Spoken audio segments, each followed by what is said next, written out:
Hello and good evening for this Monday, April the 21st, 2025. I always want to say Star Trek. For All Mankind, Season 1, Episode 3, Nixon's Women is over, and it has been since 2019, but we're just getting started here on Live Long and Podcast as we continue our mission to watch every episode of For All Mankind and to talk all about it and rate it. I'm Dave Mader, and I got the great crew here. The best crew in all of NASA and all of space travel to break this all down for you tonight. We got the man in mission control. It's Jody Simpson. Are we on? Why are you? We're on, Jody. I'm just kidding. Yes. Well, I'm just sitting here in mission control, Dave. Yes, of course. Glad to have you with us. Kevin Millard with us for another mission to space. How you doing, Dave? I'm all right. Happy Easter. Happy Easter. Happy after Easter. Jesus died for your weekend. Yes, but you Remember. know, Okay. and R.I.P. the Pope Francis, I guess too. You know that. What a better segue for the guy who was curling this weekend over Easter. It's Jeff Mader. Howdy. With all the celebs, he was hobnobbing in it there with the celebs, Right. at the Curl for Kids fundraiser. For the kids. And coming to us from Ottawa, Ontario, it's Adam Woodward. Canada's mission control. Canada's mission control. How right? Yes. Yeah, one day they'll get control. And coming here last, the only woman who's on this panel tonight for the episode called Nixon's Women. It's Heather Narduzzi. A woman's place is in space, but I am in New Brunswick. Well, that's a space. It's almost the same thing. Spacey. Yeah. Yeah, it's known as the Great Void. Wow. Moving on. Let's go to space. Yes. Well, of course, Nixon's Women, the third episode of the first season and the third episode overall, of course, takes place between the 21st of September, 1969 and kind of ends around October of 1970. It deals with the first women astronauts in the NASA program, but not the first women astronauts. I guess kind of a revitalization of, because we're told, women astronauts in the original Mercury program, but they were kind of pushed out or something. We're gonna get to the history of that. What was fact? What was fiction? And break it all down here. But how was this episode? We'll start over. Jody, Nixon's Women. How are you feeling with the story so far? It had everything. It had women. It had space. What more do you want? It had a tragic death. Yeah, it didn't have Nixon. No Nixon clips in this episode called Nixon's Women either. Yeah. So I thought it was a good episode. I enjoyed it. there was a couple points where I was like, I didn't know where it was going to go, and it went in places I didn't think it was going to go. So it worked out well. How about you, Kevin? What's your take? I loved it. I especially love. I was laughing from the very beginning. The news brief when they're like, "Are women falling behind on the race to the moon?" It's like, yeah, we lost the moon, and it's all women's fault. Seems like something we would do as men, right, Heather? Yes, Yeah. absolutely. That felt very, very real in a science fiction show. That's sexist. Yeah. You're sexist, Jody. Let's get What? into this episode. What? Sexist me? Jody? I don't know what the fuck this Dave's talking about. Yeah. I'm just gonna sit here and mission control and smoke. Don't call her that. Oh, no, I'm thinking of the Long Goodbye. Or no, not the Long Goodbye. Yeah, the Royale. They shouldn't be in space. That dames, yes. Of course. Okay. Well, I'm looking forward to talking about this episode with you, Heather, especially. As this is all, women in space focused and women astronaut focused.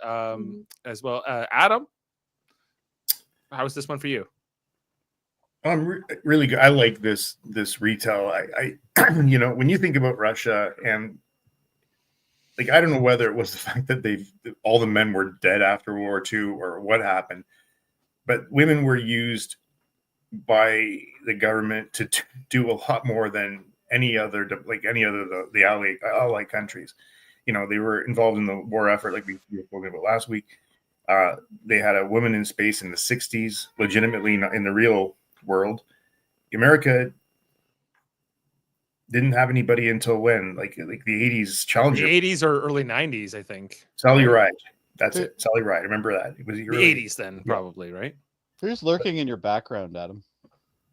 Oh, that's my daughter. Oh. Hold on a second. I'll be back. All right. Okay.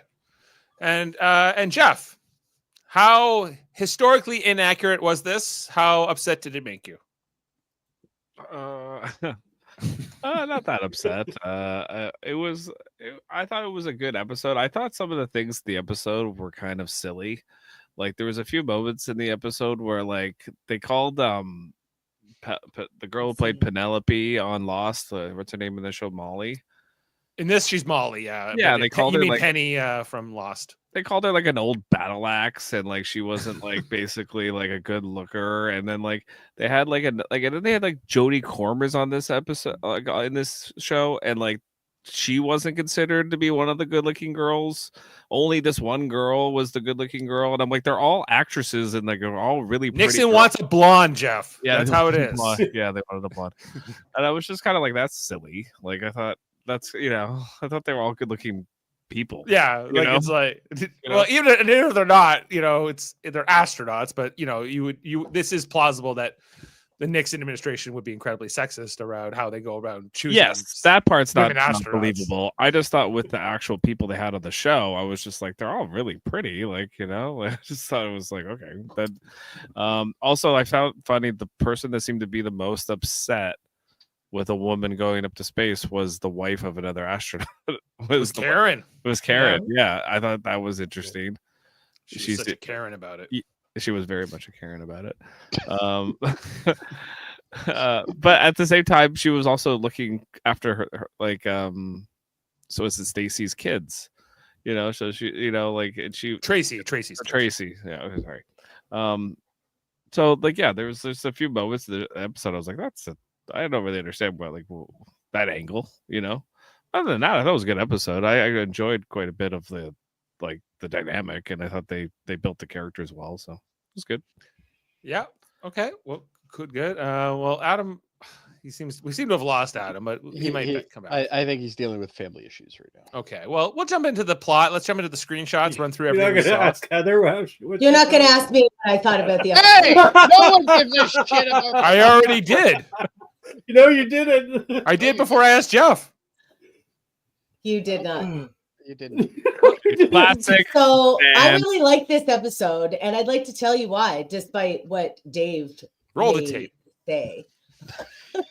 I thought this episode was wonderful, and I was really pleased to see the show go in this direction because at the end of the first 2 episodes, which I loved, it occurred to me, okay, so this is an alternate history, and women still don't get to do anything other than be wives and mothers and support the men on Earth. And then they hit us with the shot of the Russian cosmonaut on the moon. And then they opened up with this episode where we begin with a meet cute with Tracy and Gordo, and you think it's a bit of a fake out, of course, as she does to him.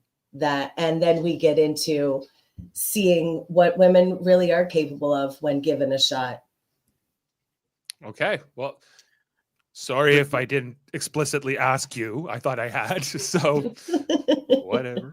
All right, let's jump You in. haven't asked Adam yet, have you?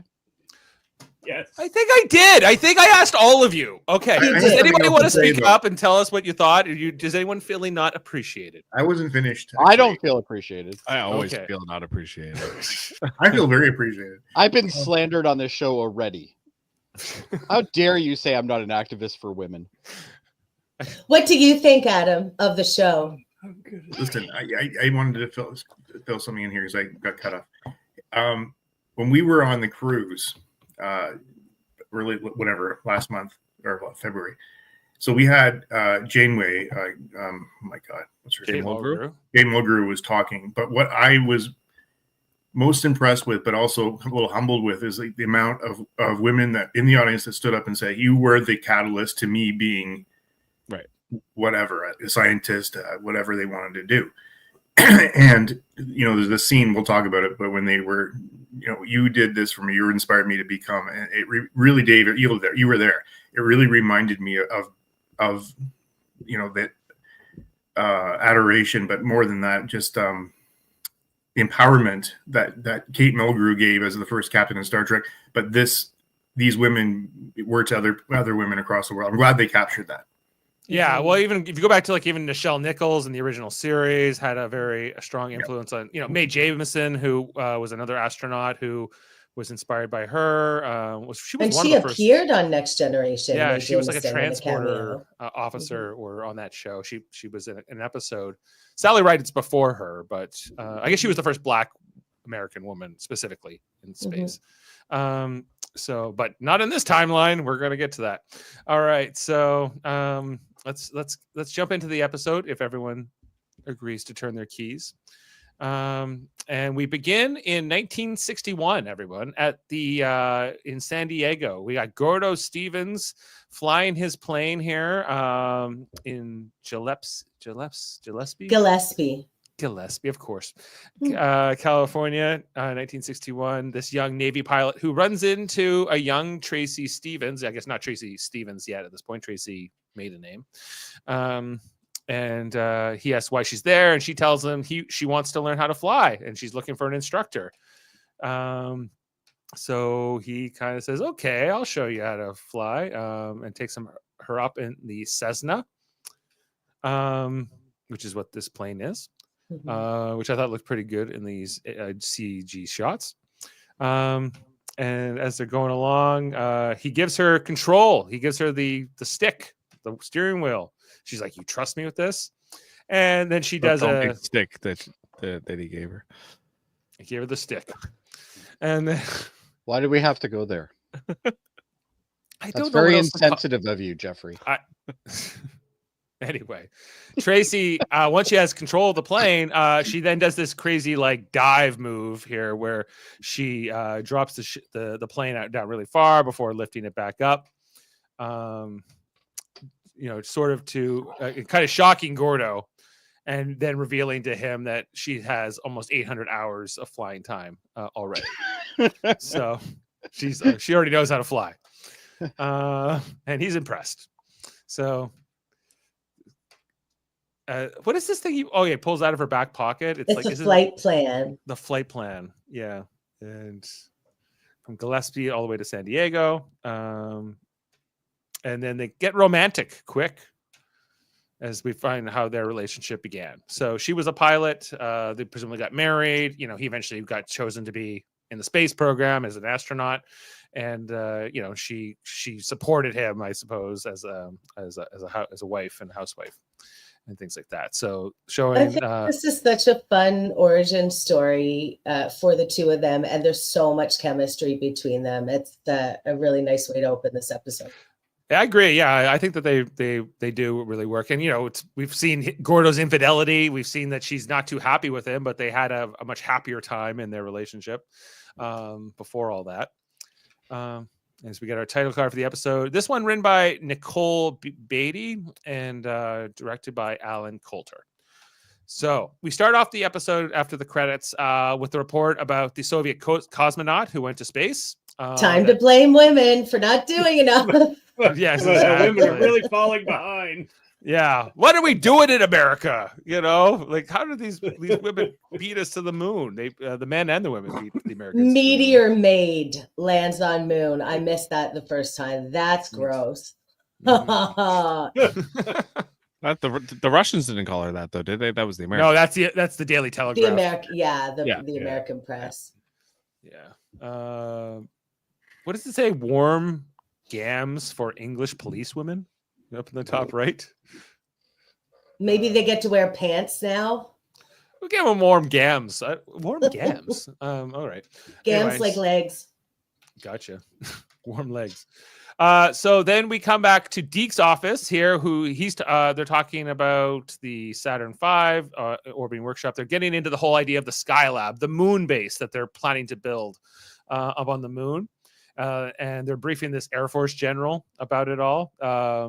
I know this actor from Truman Show, I think, and other things. But yeah, he's also here for this, and how they want to get this going fast. It's going to take about 2 years, they think, before they can get that base up there. But they're planning to get this. Then Thomas Paine, no longer known as Elvis Costello. I guess we know his name now. Yes, along with his henchman in this episode, Shorty. Shorty, it can't be good. Shorty's here for the PR aspects of it, I think. And that Nixon wants women astronauts. He wants to get them into the program, but it's not totally noble or idealistic here, everybody. No, Blonde, if you blonde could. one and throw her up in space and take Throw her up, whatever, throw her into the program. And Deke makes the point here of saying that he gets to decide every astronaut who's on the program, who gets into one of these missions or doesn't, and the second that changes, he would resign. They said, no, just, bring some women into the program, preferably a blonde. Let's get her going. So he's like, I'll need to train 20 women just to find one. They're like, fine, do it. Is it not bothersome in some ways that they're only doing this because the Russians, like Karen says it in one of the scenes, but they're only doing this because the Russians did it.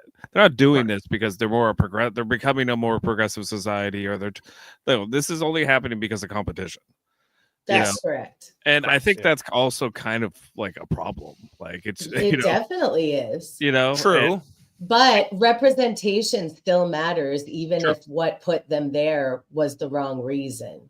Yeah. Right. But I do agree, it's certainly not for any love of women and want to give women a chance to prove what they can do. No, absolutely not. And that's and that's why they want the blonde one. They don't care about the best candidate. You even hear the one all through the whole program. She's like, "This is going to be over soon." Like, Molly Cobb, because she was in the original Mercury program, and they threw all the women out of that eventually. So then there's this next scene where they're kind of looking at all the candidates in the NASA boardroom here. We see that this secretary, a woman who brings the coffee here to Thomas Paine. As I get Adam back in. She's seen they're talking about all those original Mercury pilots from the space program. We can kind of see Molly here. She's up there, and I guess the other one what's her name? Patty. Patty, the one who dies. Patty Doyle. Yeah, Patty Doyle, R.I.P. So, so is it correct to call her Horseface? What? Is that what they called her in the episode? No. Oh, okay. I don't remember names not. very well. So. They called her rough around the edges. I remember that. She's a little rough around the edges. She's no Tracy Stevens, I guess. Did you see? Wait. When that secretary came in and she's like, "Oh, look at it. She's just all pleased and she's glowing about it. Yeah, She's happy. Yeah. Mhm. yeah, inspired, if you will. Yeah. So we get that there's no lines, but you can see her reactions very, very obvious. Well, and then they're mean to her. They're like, "You can go now," basically. Yeah, get out of here. We're talking men's stuff. Just to go back to what I just said before, because this just kind of proved the point of, and they kind of say in the episode that, well, I think Dave said it earlier, sorry, is that like all the Russian men were killed during World War II. So they had like all these women. So they kind of needed to use women. And whereas America didn't really lose that many men in World War II, they didn't start till later and they didn't have as many casualties. So they had more men in their military. Like it kind of makes sense that the Russians would do this first, not them. Not the Americans. The Americans have an abundance of men in the military, not women. Like I think that kind of needed to be explained a little bit in the episode. I think we got to that point, but like I think that's also a huge part of it.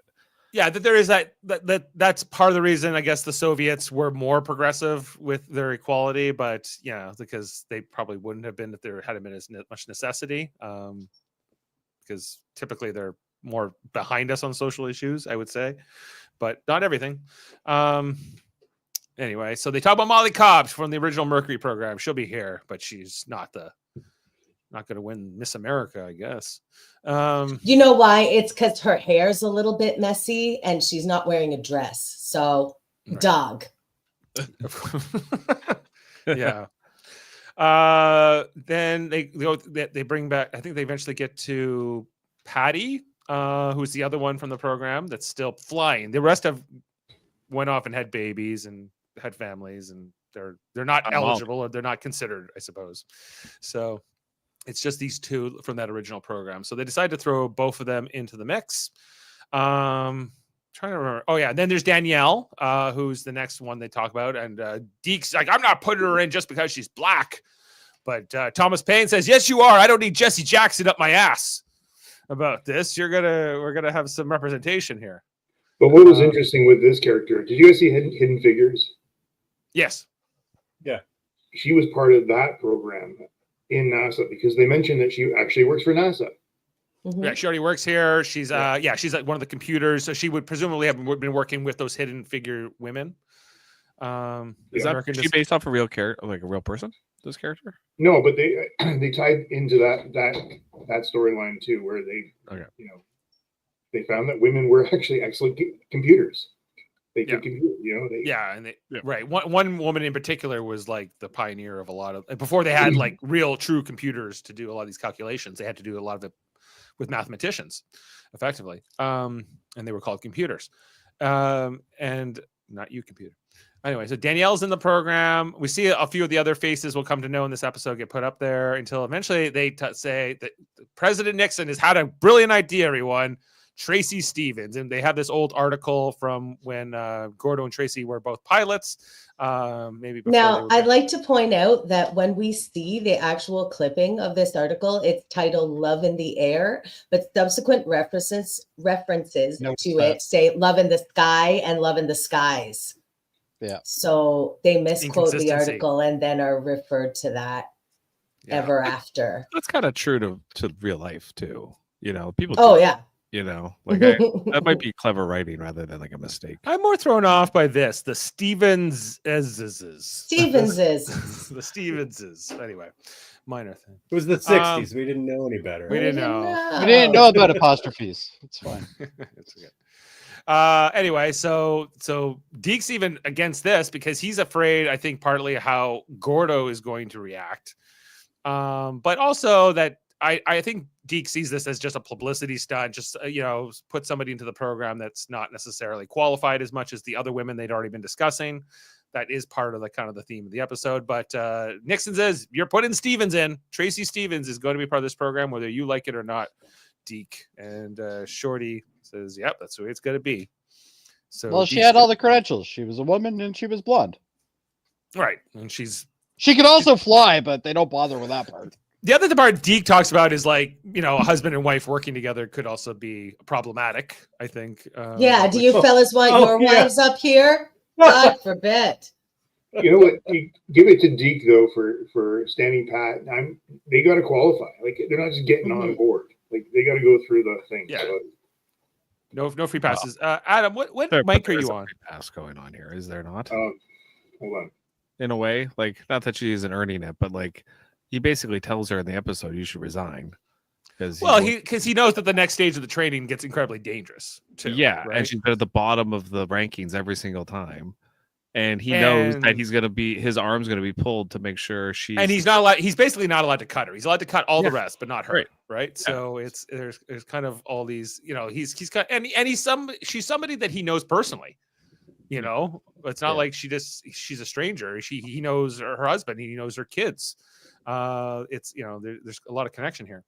So and so they see here. There's a scene where Deke and Gordo sit down with Tracy. Now we'll find out that Deke has already talked to Gordo and basically gotten Gordo to agree to this. But, Deke is kind of playing dumb in the scene where it's like, what? An astronaut? Every time Deke's on camera, I just want to punch him. Deke or Gordo? I thought you liked Deke. Oh, no. Sorry. Gordo. Excuse me. Oh, you don't like Gordo? No, Gordo. I like Deke. I don't like Gordo. Gordo sucks. The only time in the He's episode. an adulterer asshole. I don't like him. Yeah. He's not his best self at the moment, but he'll He's gonna win me over by the time I get further. He's gonna win you over. Yeah, He's okay. I love they this gotta put too. through their luck. She knows he's not on board, even though he's like, "Yeah, this is great." Oh yeah, he's Amazing. totally taking it. Yeah. He's like astronaut candidate Tracy. And she's like, I'm going to be an astronaut. I'm not just a candidate. He's like, I practically invented faking it, dude. You can't screw me around here. Exactly. So she calls him on it, and then he's romancing her, which she's somewhat. He's an accepting. asshole. Yeah. So she decides she's gonna go change, and then I don't know what she grabs this thing out of the drawer. She looks at it, but then she has this look in the mirror for a second, where she's so excited, right? We see the excitement, how thrilled she is. She's grabbing it. She's changing into a dress and I guess something else.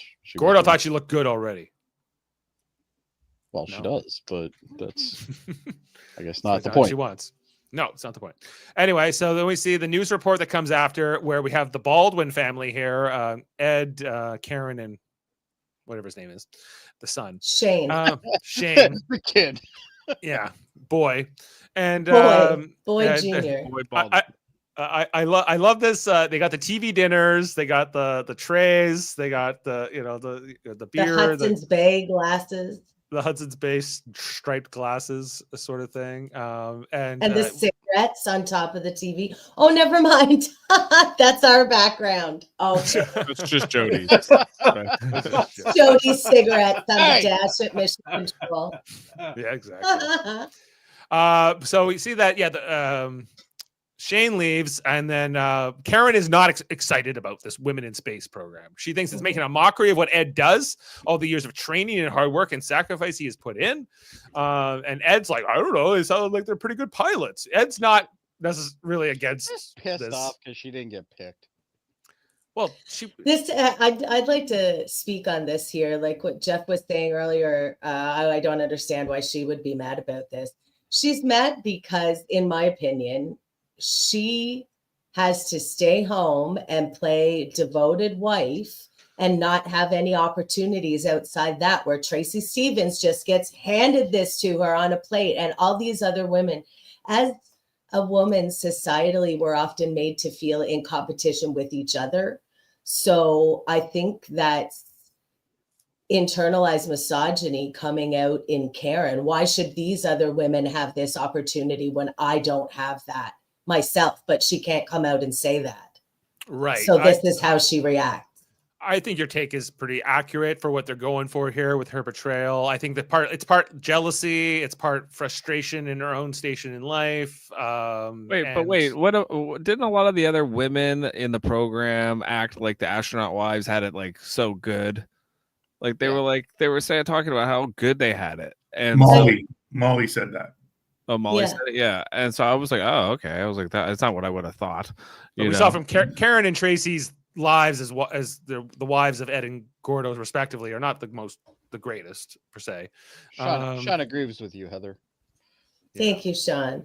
But from looking in from the outside, these wives would have it very easy. They're the wives of American heroes. They're handed their husbands' big salaries and their beautiful homes and their, Fancy Yeah, cars. but he drives the vet and she drives the wood grain station wagon. So, True. And we But saw that Gordo they was have a cheap. very clear role to play. I mean, like if you look back on any military wife, and these are military wives, depending on your rank, they have a role to play. And you see as what was that woman's name in the first episode? Who was the elderly one? Marge.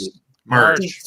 Deke's wife. Yeah. Yeah. So Deke's wife has gone through this. She's done the time. She's now the leader of the wives. And there's a class and a station almost of what they're expected to do. It's a role they're having to play. And It's almost like being kind of like a first lady kind of a role or something similar to that, where you're kind of a stateswoman in some ways.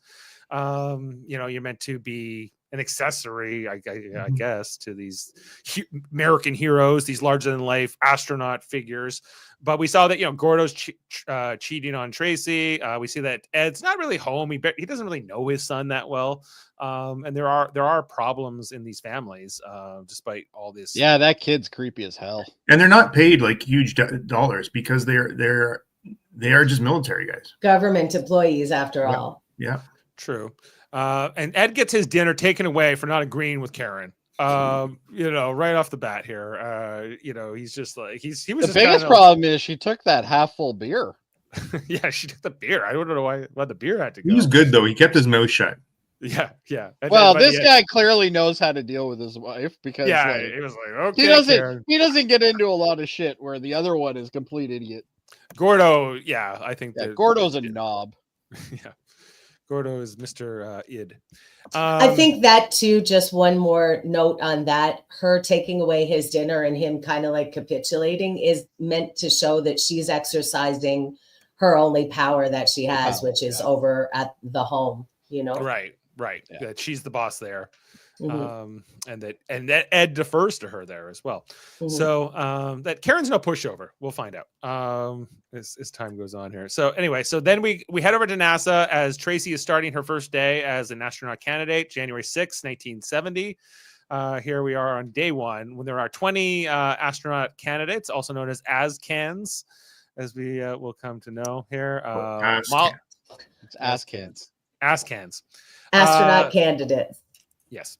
We got Molly Cobb here. Molly fucking Cobb. She's great. As played I would by... like to say, as we watch this, you were just going to say the actor's name? Yeah, what is her name, actually? I don't know. Her name is Sonia Walger. Sonia Walger. So the entire time I was watching this episode, it was driving me crazy. I couldn't think of what I knew her from. She was so familiar. And I looked it up. And of course, I'd like to pay tribute to a very iconic television moment with Sonia Walger. A++, loved it. You see that, Jeff? Yes, I think I had the same thing. I'm like, I know this girl. I know her from something, and then I looked her up and I go, it's because she's not speaking in a British accent. That's why. Yeah, she's so British and Lost, and here she's so not. Yeah, but she's really good. Like her whole character, and like I'm like, it's impressive. Like her whole demeanor, her whole. Was she in season 1 of Lost? No, no. Season 2. That's why I don't know her. Okay. She shows up at like the end of season 3 or 4. Yeah, whatever. Definitely season 3. She was definitely in season 3 because the Not Penny's Boat is right at the end. Yeah, that's the end of season 3, right?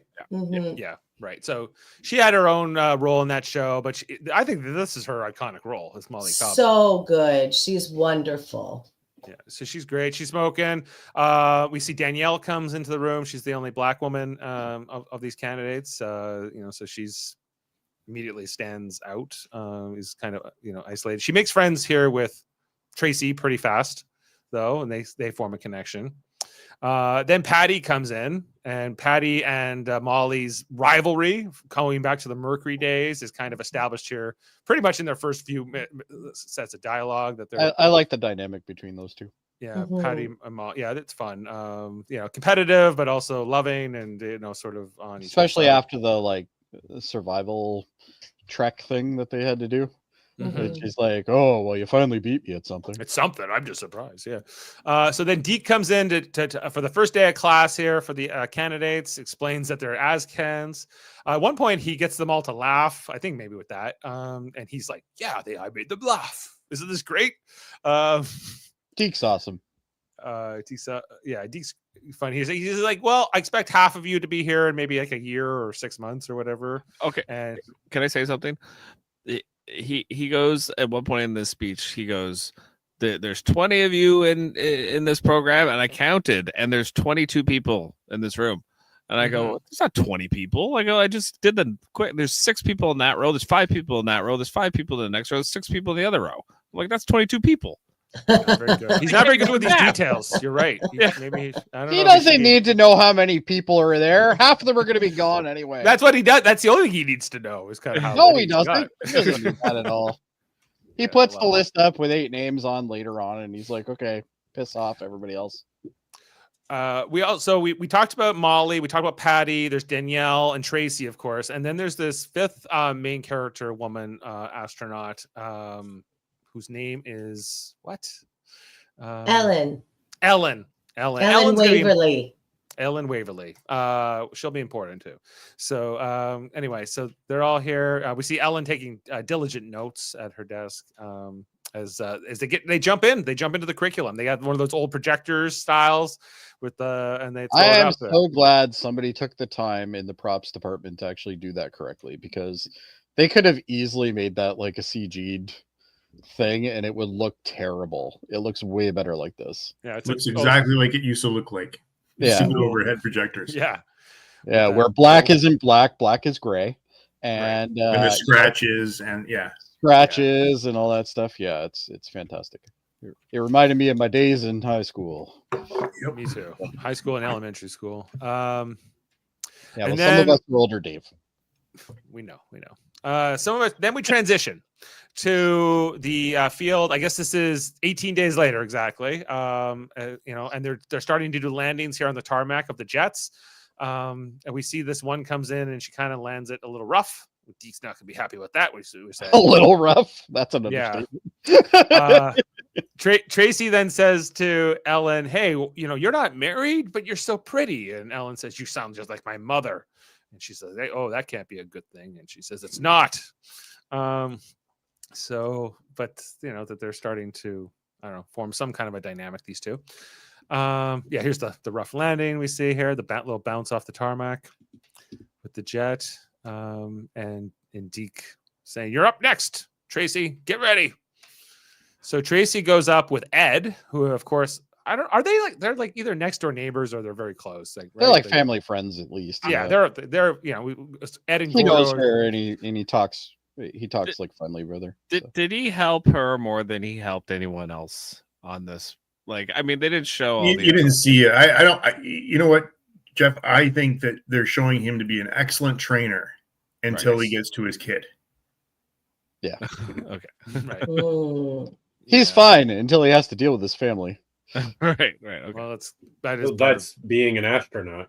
That's being Ed Baldwin too, just in general. But So Tracy's learned to fly this jet, which he's done before, but that this is a little bit more powerful than some. It's a little different than a Cessna. A Cessna, yeah. And Ed gives her good instruction. We don't know if he gives her any more than any of the other candidates, but she manages to do it well, and Deke's impressed. He's a little relieved. He likes to see that.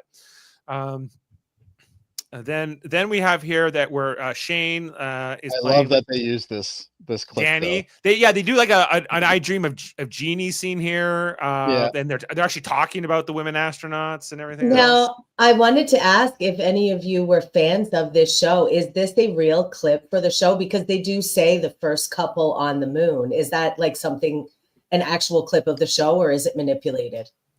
I think it's got to be manipulated. I watched the show, but I don't remember. I watched the show, but I didn't remember. I feel like they were doing some kind of dubbing here, and they were kind They of like probably did a bit of dubbing. It's a real clip of her looking at a newspaper, but I think they were placing the lines and stuff. Right. So. That's what I figured as well. Although I was, for a show about a woman genie, that may have been like a throwaway line in the show or something, but I didn't know if we knew that. Well, he was an astronaut in the show, so. Oh, he was. That's right. Yeah. Sam wants to know if there are Gilligan's Islands references, though. No. So. Just like this channel, there's no Gilligan's Island. Gilligan. Anyway, what? So then. Wait. This is relevant to Gilligan's Island. yeah, a 3-hour tour. Anyway, so then, so Tracy picks up her son Danny from Karen, who's been watching him, and there's a little conversation here between Tracy and Karen, where she's like, "Man, I've had such a hard day." Tracy says to Karen, learning all this, I had to work long hours. I couldn't call you to let you know I would be late picking up Danny because I was in the suit or whatever. It's so hard. And then Karen goes, "Well, it's supposed to be hard, Tracy. It's being an astronaut." Not very supportive of her as a friend. And I think this really illustrates how Tracy is very alone in her determination to do this, because her fellow Askans look down on her as the astro wife. Her peers and friends look down on her because she's a working mother. And Gordo doesn't want her to do it either because maybe he feels emasculated or whatever. She can see what he's up to at work. Yeah, that's right. So that's her last avenue. Like, it seemed to me she was ready to try to open up to Karen about how hard it was and what was really going on with her. And Karen just shut her down. Karen's like, "Nope, I don't care. Nope. I maybe you should come home and watch your kids." That's what Karen thinks. Yeah, negligent monster. Yeah. Okay, so I just looked it up. The consensus is that actually is a real clip from the show. Ah. It was from an episode called First Couple of the Moon. Interesting. Oh, nice. So it actually is a real clip. That's cool. We then skip ahead here to day 55 of the program. And we got Margot, who's giving them a test on telemetry, I believe, or something like that. No. She's giving them a lesson. And then she comes upon Molly doing a crossword puzzle, and she goes, "I know whatever." Answer. Cart, a 4-letter word for a wagon used to transport things. She can't get that, but she knows the complex equations to re-enter Earth's atmosphere. That's what. What? We all have our strengths and weaknesses. Right brain, left brain, Jeff. Right, yeah. Word puzzles are not the same as math. Anyway, so Margot goes, "Yeah, you think you know it, Molly Cobb?" Because Molly's like, "I know all this. I don't need to pay attention in class." So Margot. Well, she's been through this already, right? So Margot has been through this before. No, I mean Molly has. So Margot says, "Oh yeah." So she pulls a pop quiz here, right, and says, "Let's go." Molly finishes it first. Says taunts there at Patty on the way out, and as Margot goes to grade the test, and looks like Molly got it all right. Molly knows her telemetry pretty well and her equations. So Margot's I'm pretty impressed. sure those two are going to hook up by the end of the show. Who, Margot and Molly? Yeah. Well, I guess not technically. They're going to have a relationship. I can promise you that, but not romantic per se. Anyway, so then we go to. It's a lot of sexual tension there. That's all. Yeah, you'll see. Anyway, so then we head along to who's been cut from the program. The first women cut. There's tears. There's disappointment.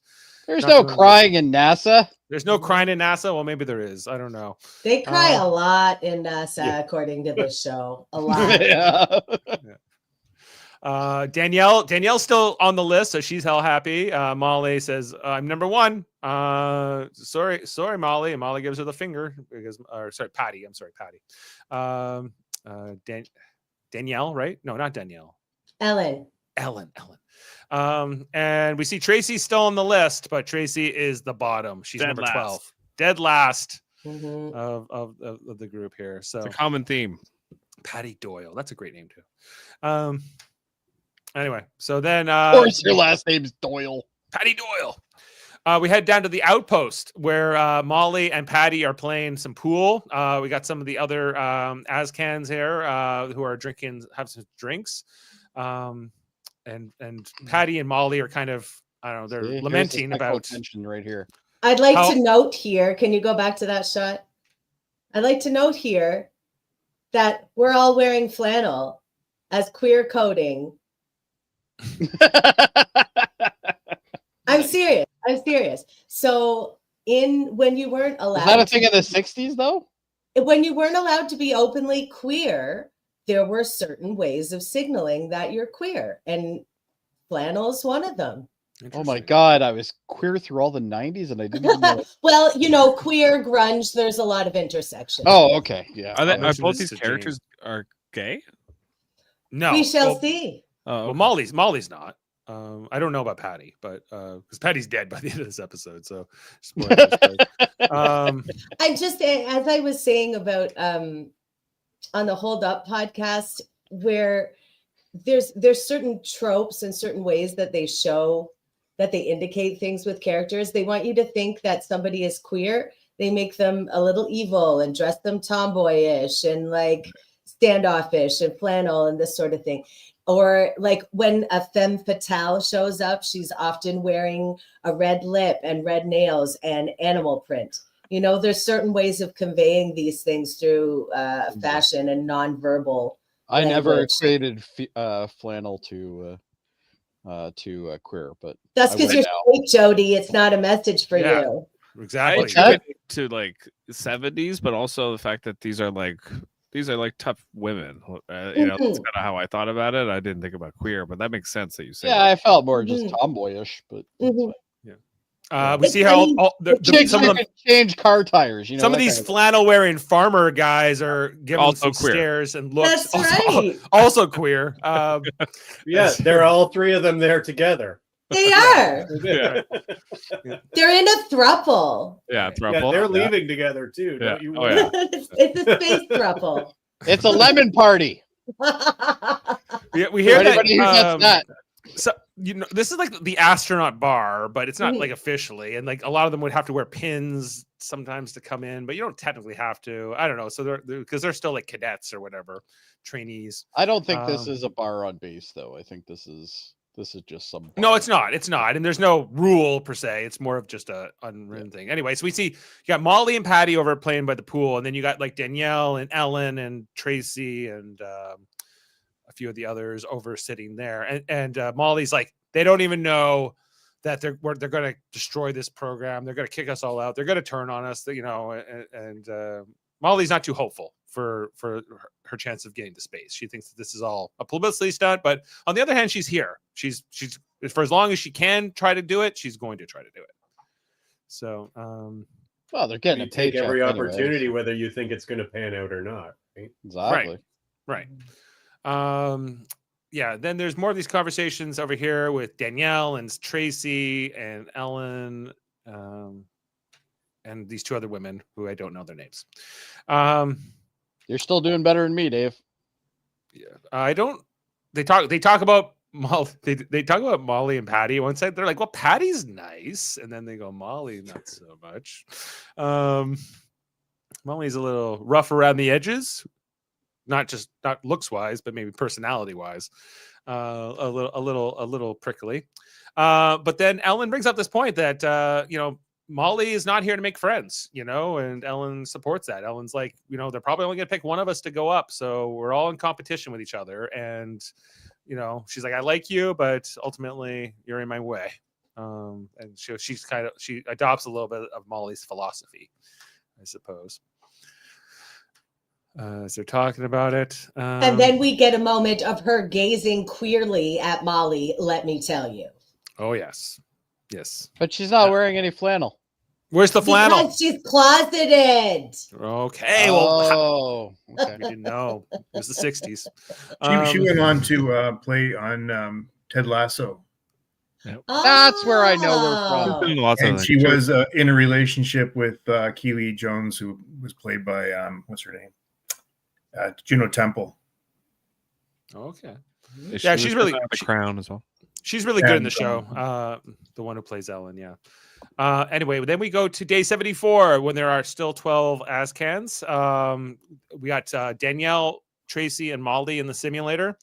And Tracy, I guess, we don't see why. Maybe this is meant to be the day after they're at the bar. I'm not sure if she's nursing a hangover or she was just tired from whatever, but she's not at 100%, and Molly's not got much patience for it. There's no sleeping in NASA. There's no sleeping in NASA. A couple times, like Molly has to tell Tracy what button to push or whatever. Outside here on the outside of the simulator, you got Ellen and Patty who are watching along. They got that guy hitting on with what's her name? This other guy that will be hitting on Ellen. He's going to be important as well. So make note of him. But then we go back inside the simulator. Tracy and Molly and Danielle I don't think Danielle says anything in this whole scene, but she just makes a lot of looks. She makes a lot of concerned faces. Right. And I think that Danielle is kind of more on Molly's side of this argument here, even though maybe she doesn't condone the way Molly goes about it. Well, you also have to remember if there's was actually real in the three of them, they have to depend on each other. So if one of them's not, up to scuff, then it's a bigger issue. We mentioned this this NASA scientist analyst guy who is he gets into a whole conversation with Ellen. They're flirting with each other about movies and things like that. So we'll come back to that relationship eventually. Margot does also make note of it. Margot's like, can you guys stop talking about Cool Hand Luke and pay attention, please? Right. I'm liking tough Margot. She's a little different than in the last few episodes. Yeah, and she's gonna continue to grow in various ways. Anyway, so then inside the simulator, Tracy is trying to figure it out. Molly says, "Don't let it go over 4 Gs or we're dead, or we're gonna hit the atmosphere or whatever." Yeah, the gauge is at like almost 10. Yeah. And Tracy's like, I got it. Shut up. But before they know it, they've accelerated too much in the simulation and they're dead. And Molly says, I don't care if you're tired, Tracy. Your job is to not be tired while you're here. And she's not wrong. No. It's a bit harsh, but also for real. If they were actually in space, they all would have died because of Tracy. Right. And Molly, this is what Molly wants. This is her dream. So if Tracy's going to screw that up, she's not got much patience for it. Well, I also think that the ladies are cluing in more and more that this girl shouldn't actually be in space. Well, I think the other thing that Molly says to Tracy, because most of these other candidates are engineers as well as pilots, but Tracy's not. Tracy's just a pilot. So she's less qualified on paper as well. Anyway, so Tracy comes home and tells Gordo about it, and Gordo tries to make her feel better. He doesn't. Does he? Well, no, he's an ass. Okay, he's an ass. Gordo's an ass, and Tracy's. I thought he was coming. He was at least being somewhat nice here. Like it's the only time I actually like. I don't think he was being a complete ass here. He was basically saying like, "Stop quitting." Like. She's like, "What? You just think I'm a quitter?" And it's just like, I think he was kind of just saying like, "Don't quit." Like he was like, "What? A girl was mean to me, and now I can't do it." He could have been nicer about it, 100%. But I don't think he was coming from like a bad place. Like, but also, I think too, probably he knows his wife and knows what's going to motivate her in terms of, "Oh, you say I can't do it. I'm going to do it just to prove you wrong." Yeah. If you would know her personality, Yeah. Or he's just a dick. I think maybe it's a combo of both. If he really wanted all these things to be true. Yes. If he really wanted her out, though, he could have just been like, "Yeah, that sucks. I'd quit." Or just maybe you can handle it. Yeah, maybe you're right. So. No, but she clues in too. He is still worried about his spot on 15. Right. He's mostly supportive because he wants to get that spot on 15. And so this is transactional a bit for him, whether she makes it or not. Sure. Anyway, so then, she throws him out. She starts throwing things. Not good. Two Turns asters. out men aren't the only ones who can break things in anger, boys. That's right. Yeah, well, she does throw like an ashtray at his head, you know. Then he comes back from Orange. He throws something. She throws something. Yeah, because he needs his keys or something, and then she's like, "Fuck you," and then she's throwing it at her. He's a dumbass. Yeah, she has a bit of a breakdown here. She's trying to light the cigarette and she can't light the cigarette, and then she kind of just collapses here on the couch. And I do want to say the decor of their home is beautiful. Look at that couch and like the lamps, and it's very, very cool, very mid-century modern because it was. Yeah, no, they do a great job with the set design. They do, yeah, very nice. Then we see there, I guess they have some kind of like orbiter around the moon that takes pictures. That they've left here, and it's, you know, see the camera is taking some shots of the moon. Some cool sequences here where we go inside the probe, and we see this was neat. The microfilm being developed and how it then gets relayed back to NASA and the analyst here. That they've kind of discovered what they think are some ice deposits on the moon. Now, this is something we still haven't confirmed today in our century, like, you know, many years later. So this is a little bit far-fetched, but in my opinion, but that they more far-fetched than sending women to the moon. Yes. So, but they're absolutely correct. If they could find ice on the moon like this, especially if it was in abundance, there could be a lot of advantages to it. That it could be used as rocket fuel. It could, because of transporting that water into space, even for drinking water, is because water is so heavy, is a problem, and not having to bring it with you would be a huge advantage. I like. Can you go back one slide? I like the little arrow that says H2O question mark. This guy was so enthusiastic, though. He was great. Yeah, he's got the little projector. This briefing was fantastic. I love this. It was fun. But there's real excitement here when they're saying, like, if we can make rocket fuel up on the moon, then we can use the moon to launch other spacecrafts to like places like Mars and the rest of the solar system. They're basically are planning to make a gas station on the moon. Mm-hmm. Right, but because getting out of like Earth's atmosphere and gravity is so takes a lot of fuel. It takes a lot of energy and expense, right, to do it. Yeah. So you're better to launch from the moon because it has lower gravity and no atmosphere to escape and things like that. So yeah, they're getting all excited. Some looks here from Deke and Deke's like, we're gonna be pumping gas in 10 years. Yeah, we're gonna be doing it. Ed's excited too. So they're this is another transition. Then they get into this conversation here about the women astronaut candidates and how Deke's getting them to do the survival training, right? And they're like, you're not gonna make Tracy do that with her blonde hair and her good looks. You know, he's like, well, that's how it works here in the program. All astronaut candidates have to do the survival training out in the desert. So you see here, day 101, 10 candidates still in the program. Tracy and the others in these orange jumpsuits with a whole heavy pack coming along. We get some voiceover from Deke, who he's explaining the exercise, that they have a walkie-talkie. They can call to be picked up if there's any kind of emergency. If they use it, they're automatically out. They're failing the test if they do that. Yeah. Right. So all they get is like a compass, maybe one canteen of water, and a couple other things. But so we see Molly here working with her compass to find her way along the path, as well as Patty. At one point, Danielle falls over and like a snake comes at her. Watch out. Rattlesnake. Now, was this shot at the same I'm sure this is Vasquez Rocks. Vasquez Rocks, yeah. I'm almost certain it is, yeah. Adam, get on that, please. Yeah.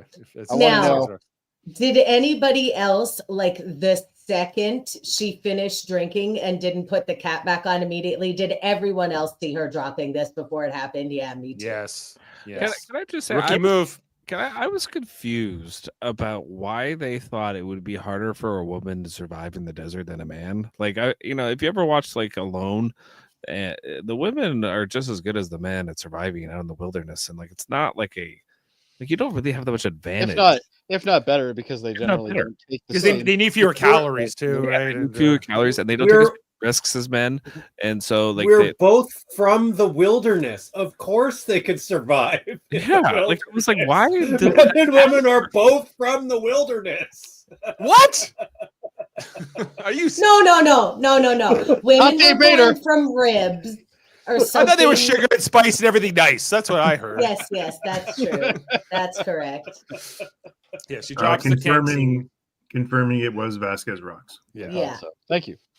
Vasquez rocks. We see here Molly's the first to finish the course. She comes in. No, But is she? Correction, she's not the first, but she's the first we see come over the horizon into Deke's binoculars in the show. And Molly just assumes that she's number one. She's like, she does it in 10 hours. She's pissed off that she didn't do it in under 10. And then she finds out she's not number one because Patty's already here.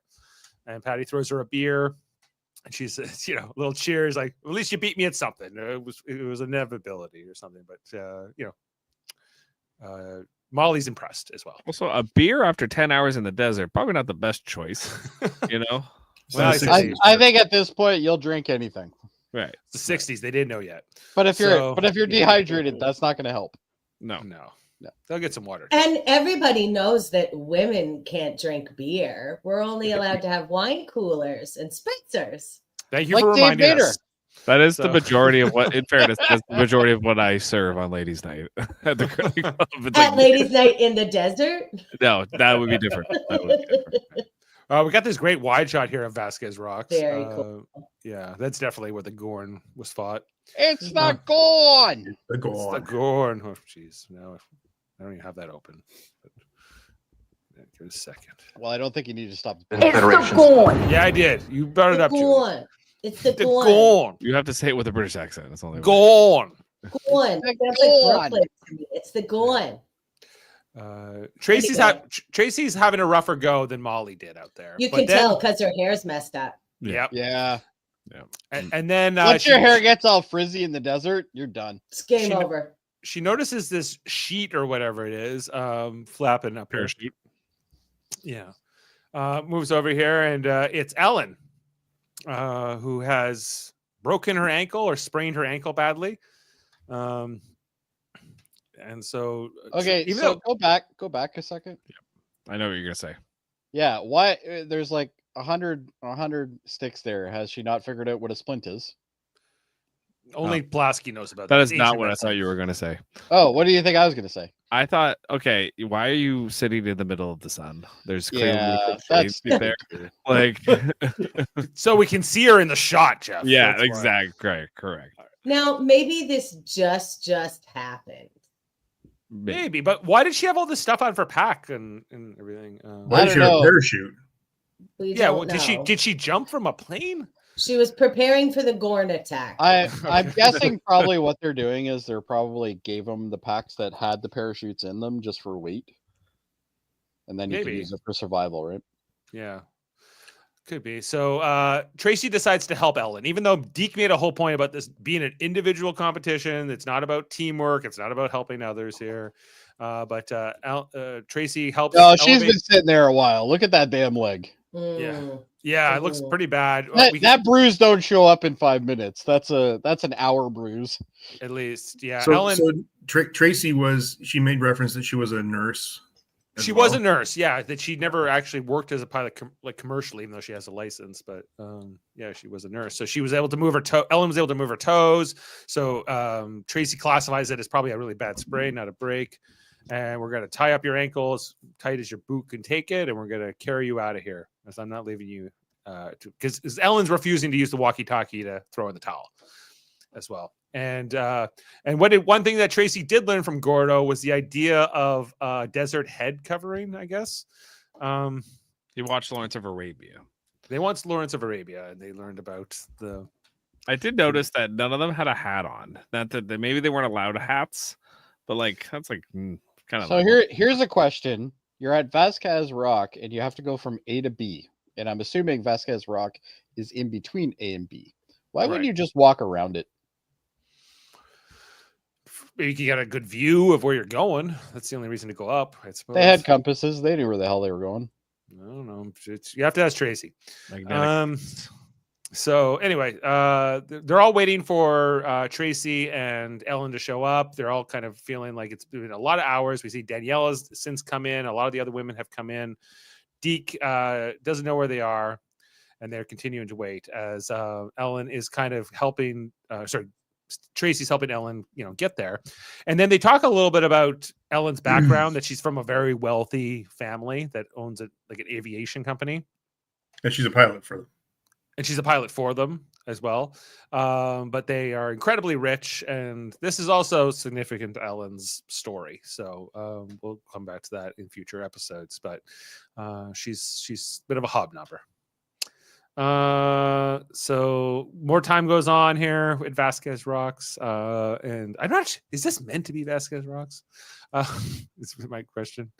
Deeks grabs the walkie-talkie. He's ready to call it in. He's like, we're coming to get you. Let us know where you are. You're failing. It's over. And the other women here are kind of disappointed to hear that. But just then, Tracy and Ellen show up. They've made it. They did it. So I have a problem with this. He's already called it.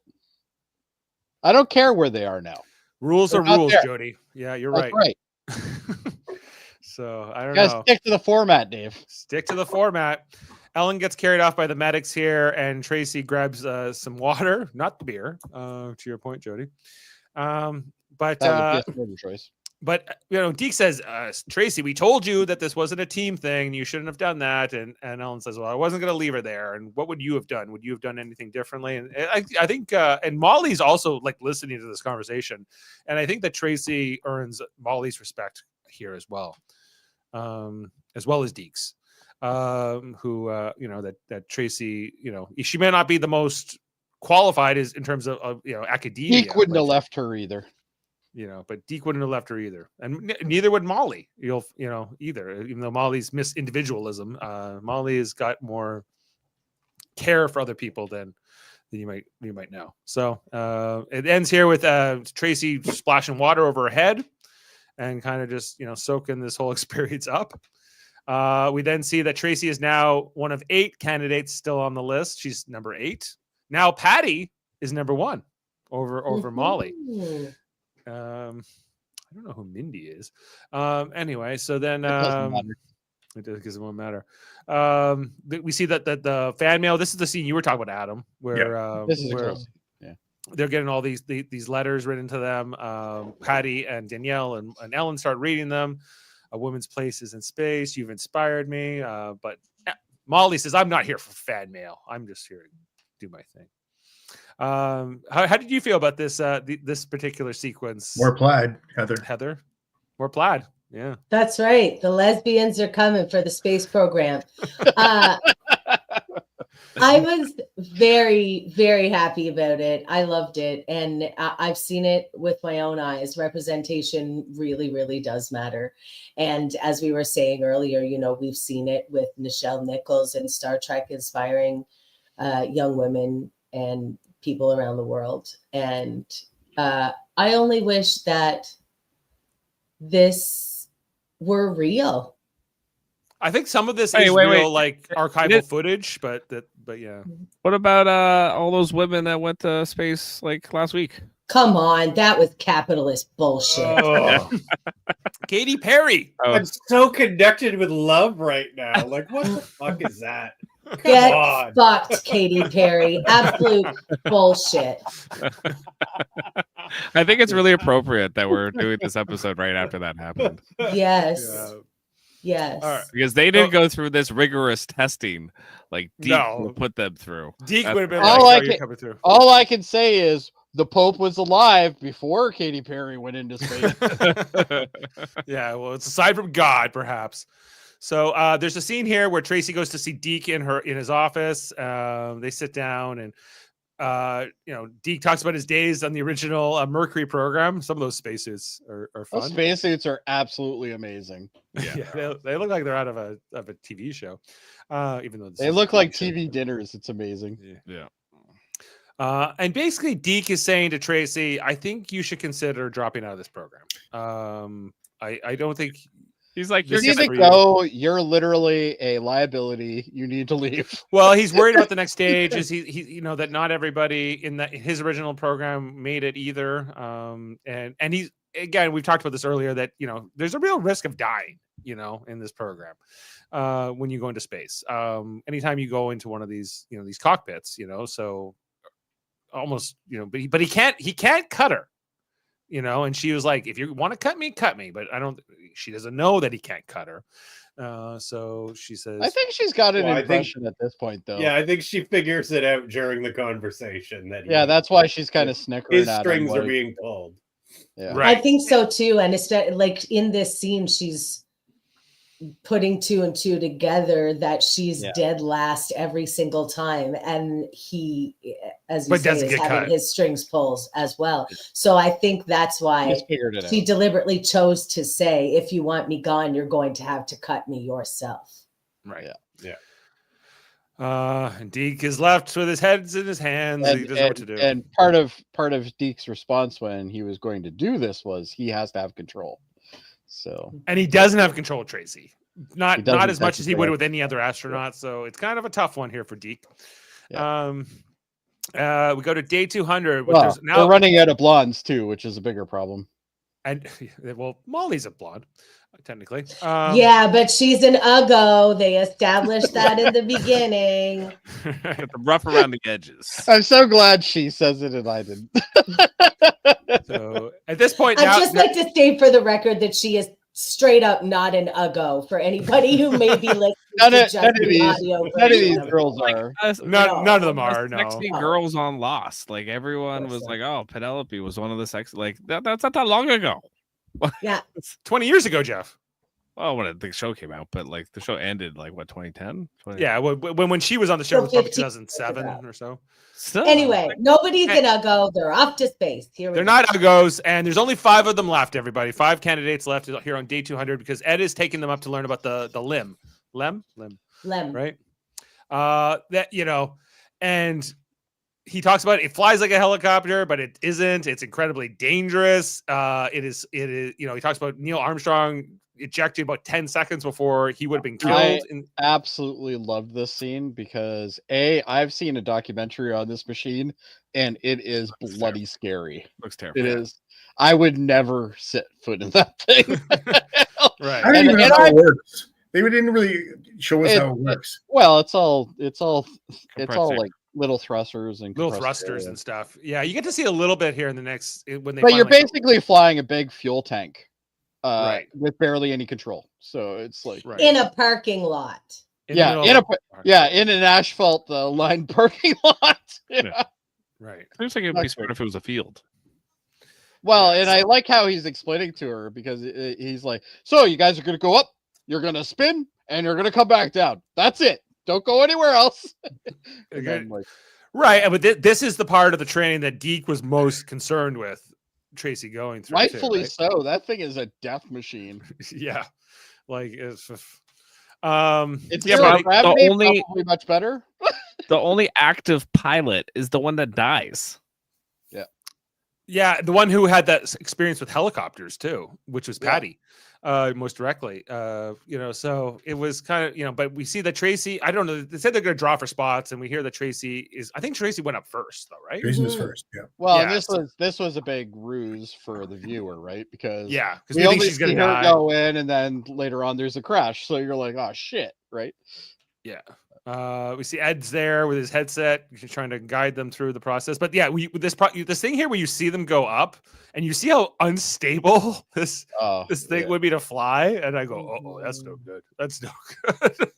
I would not want to fly that. Well, thing. remember this is going to be in a zero G environment, Right, so it's meant to train you to get ready for a 0G flight, but this is the best they Yeah. can do on Earth as you're learning how to fly something like that. Yeah. And yeah, it wouldn't take much to basically crash a turbine and a in a fuel pack. fuel tank, right? and a seat. Nearby, Gordo is driving his Corvette. Drinking and driving. Drinking You and know what? driving. The best thing about the '60s, They Best didn't know yet. beer Are on you the really You driving can- if you're not having a beer? if you're not having a beer, well, you're flying down a highway doing at least 30 miles per hour over what you're supposed to. This is living, It boys. says Holding Cursin beer, best beer on the block. Holding it perfectly so we can read the label. Love it. Mhm. So yeah, Gordo's going along here. Then he looks behind him as he's and he sees smoke coming from the space center. So he does a U-turn. He bolts back. Not doesn't know what's happening. Heads towards the Air Force Base where they're doing that training. We see all the fire trucks. We see the smoke. We see the disaster. The stretchers are coming out here. Gordo doesn't know what's happened to his wife. He's running along here, and this misdirect as Ed comes out to stop him, and Ed hugs him. And then we find out Tracy's alive. And I don't know why Ed did that. Yeah, why did he just start with Tracy's alive? Like, why not just why start with? That's what I would start with. Hey, Well, don't be- I got Tracy's the okay. impression he was trying to stop him from going closer to the wreckage. Don't run into the fire, Gordo. But I'm not sure the hug was the right way to do it. Like, maybe a whoa, or something along I would those get it lines. more if Tracy actually was dead, but she's not. No, I think we've established so far in this series that Ed Baldwin is a very warm and huggable man. He is. He likes hugging. That's Wait, what was the but- scene with maybe it was last episode because I watched them back to back. But the Mexican girl that was like lighting her house on fire. That was last time. That was That was last last one, episode. Yeah. And then she's like, I want to be in the fire. And I'm like, whoa, what's going on Well, you here? just have to get on one of these That was simulators, sad. and you'll be in the fire. We find out it's Patty who died. And Which one's Patty? the one that had the competition with Molly? Like how they Oh, were With the bangs. the one who She's did not the a best. blonde, Oh, so it doesn't no matter. blonde bangs. So okay, Mm. got it. So and Patty was fun, but Patty's gone. So now she's gonna have to find a new lover. Mhm. Well, I don't think they were lovers, but anyway. So that is the end of the You're both episode. wearing flannel, Dave. I already learned that tonight. Okay, That's but, right. Okay, well, whatever you say. So, hey, let's get into some fun facts and learn some things we didn't already know. How, Adam, could you help us out with such an endeavor? Yeah. Fun facts yeah. with Adam. Fun facts with Adam. Fun fast with that. All Right right. Yeah, Let's Fun go. facts with Adam. So let's talk about Deke Slayton, guys. let's talk about him.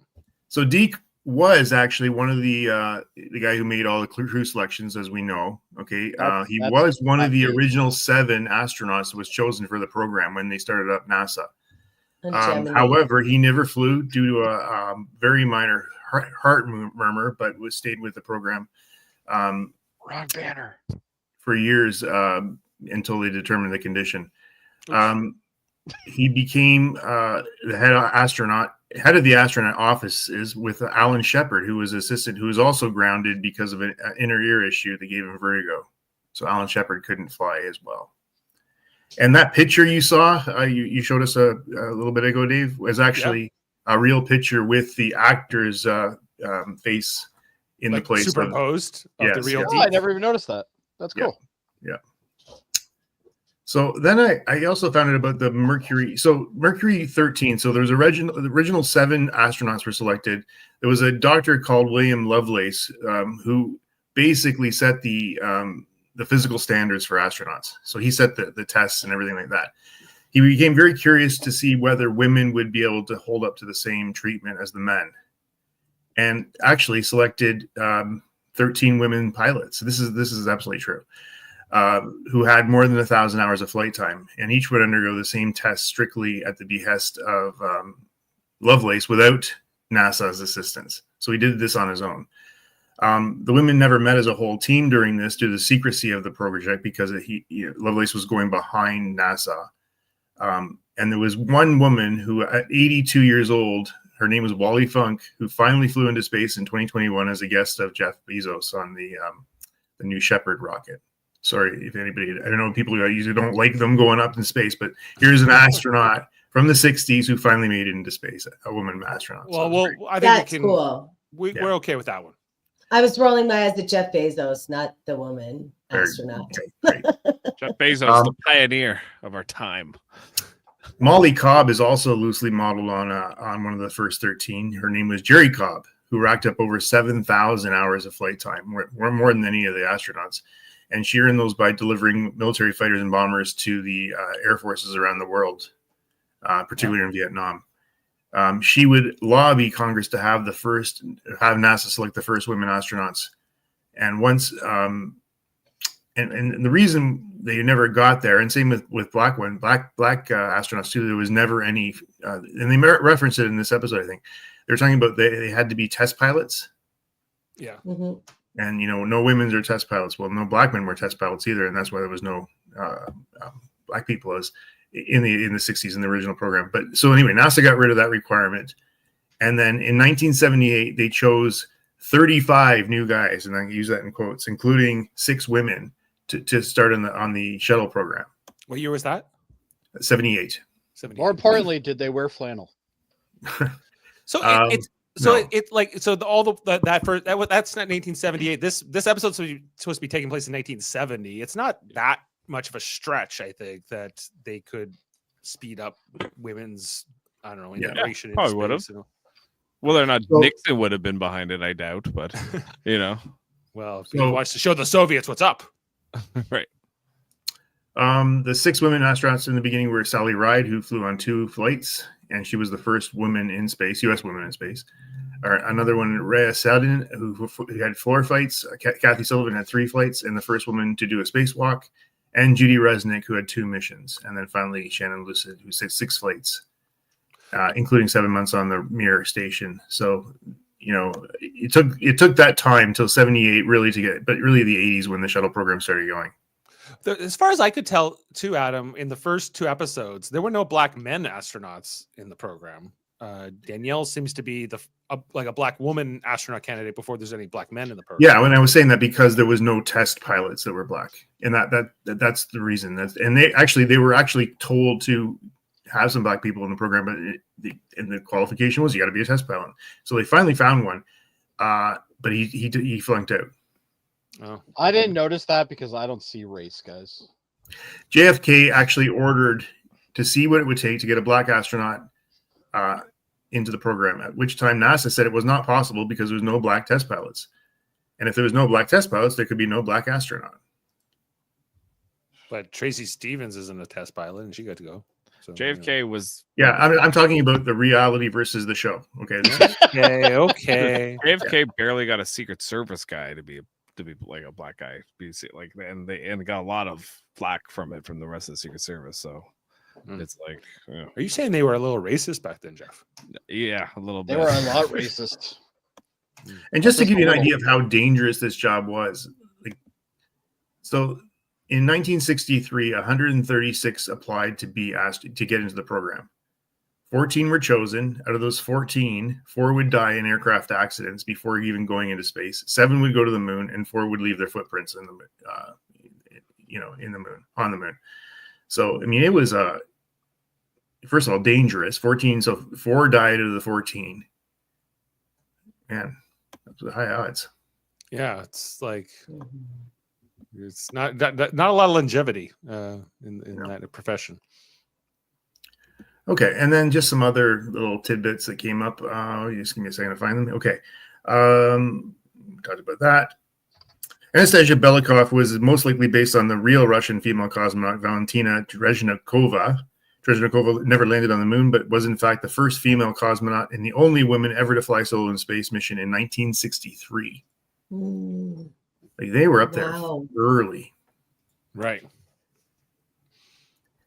Well, good on them. Is that your last fact? No, I'm just gonna there was one more. Just give me a second, Dave. I gotta get to it.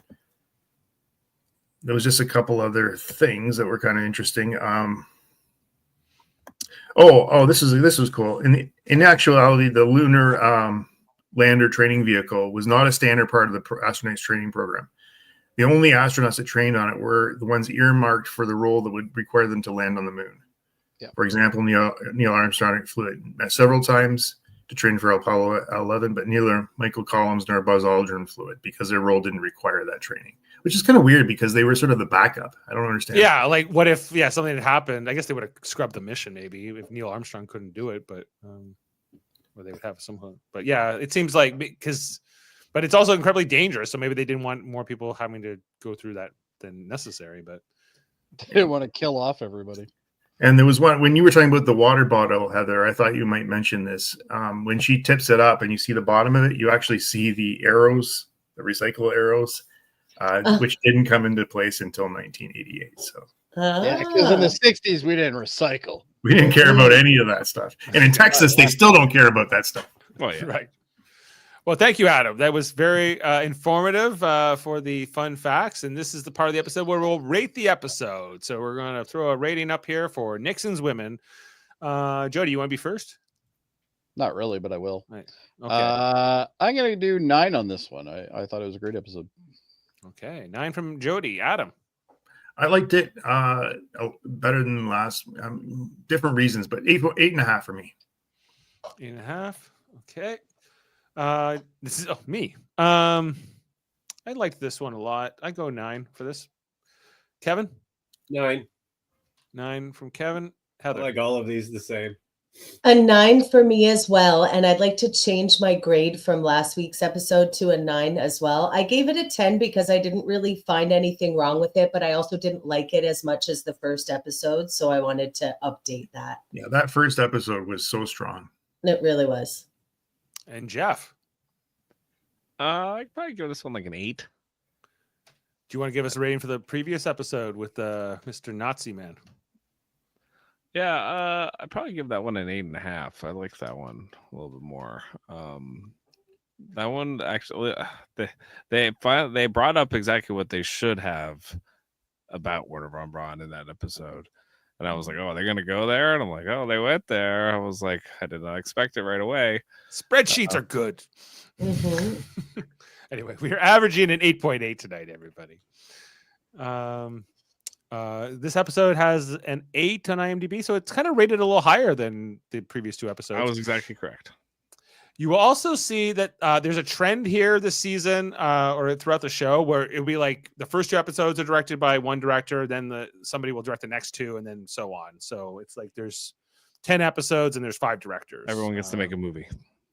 Yeah, I guess so. So next week's episode is the second episode of that director. And that episode is called Prime Crew, where we're seeing some more simulations here. We get Molly and Ed in the rover as well. So we'll be back in 1 week's time to talk about season 1, episode 4. And I think that's probably wrapping up our affairs of business here for tonight. Any final thoughts, anybody, on this one, or anything else? I'm definitely a woman's advocate, and I just wanted to make sure that everybody knew that. Yeah, Jody Simpson feminist, I think, is the main. I've been known. You're not. It's not that far fetched, really. I'd like to see everybody in plaid next week as we honor our queer foremothers in the astronaut program. Right. They also find the plaid. I will. They also reference Rosie the Riveter in this episode, which is another plaid wearer and iconic woman. So Was she That's gay? right. I don't know. You betcha. We claim Rosie the Riveter. All right, she's claimed. Somebody, if she's still alive, let her know. I'm glad we're doing this podcast, Dave. It's a good show so far. It's a little different than what we're used to as well. It's got a lot of history. It's got a lot of real life. Well, what's real, what's fiction. How much of this is embellished. But yeah, so yeah, next episode we'll cover 1970 to 1971. So I'm looking forward to getting into that. We're almost in my birth year.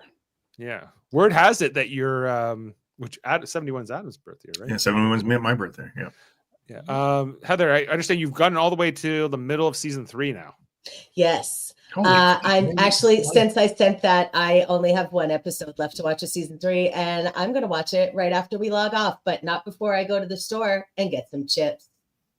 All right. Well, enjoy it. Enjoy it all. Am I missing a reference here, or like? No, I just love chips, man. Oh, okay. What flavor though? Hold on. What flavor? I have dip, so I'm getting plain chips. What flavor dip? Ruffles, plain or Ruffles, not the best Ruffles? chip in the world. Yeah, like an onion dip.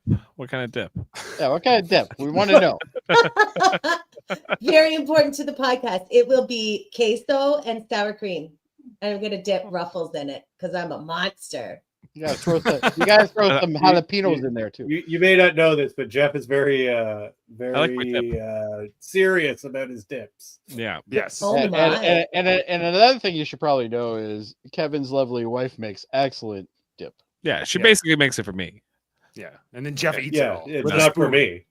Yeah. So whenever Jeff shows up to a party where she's done that, we barely get any because Jeff Yeah. You won't. He just hangs out by the table eating the dip. he literally we just all- scoops it in. Yeah. And we just do the rest of it. But these are our problems that we deal with. So thank you for breaking that down for us, Heather.